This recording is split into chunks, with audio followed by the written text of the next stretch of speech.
I enjoyed the 24th of July because it's a wonderful time for all of us to think about who made it possible for us to have what we have.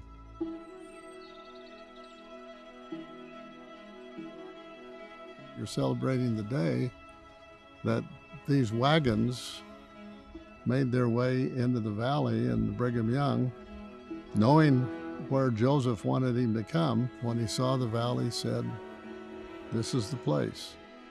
When they came in here, I think they claimed there was one tree, and was a barren place. I imagine those who looked at this valley, who left the beauties of the East, and then have Brigham Young say, "Well, this is it." It must have been, it must have been a really shock for some of them. Well, he saw what it would become, and here it is, a beautiful city. Well, I first started learning about the pioneers' legacy when I was a seminary student in Brazil many years ago. And I was really inspired by their courage, their stories, their experiences, the trials they face in their lives to help us understand what we can do in our lives today. And learning more about what they went through makes me feel overwhelmed. I marvel that the majority of the pioneers were children. Those precious children of all ages, the hardships and the challenges that they faced.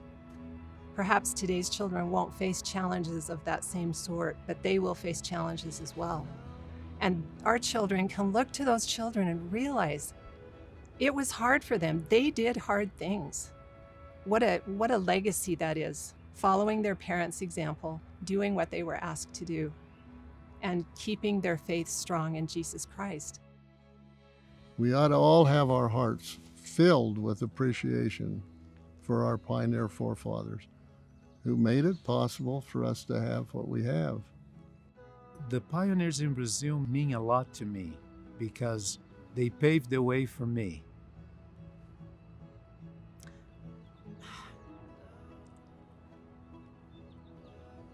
I am the recipient of the blessings that they, through their example, blessed me.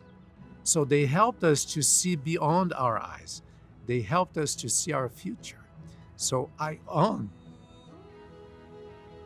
much of what is happening today in my life to these wonderful people. We are a global faith of brothers and sisters, young and old. And what a privilege that is, because as we unite in that global faith, we can honor the early saints, our early pioneers, by boldly committing to follow Jesus Christ as they did. What we're celebrating is really the life and ministry of the Lord Jesus Christ, and the fact that he inspired early pioneer leaders to find this great valley and settle it for us to live in. And in the crossroads of the West, we now are saying it's the crossroads of the world because of the missionary effort that we've had that's gone all over the world out of these valleys and carried this message to the four corners of the earth.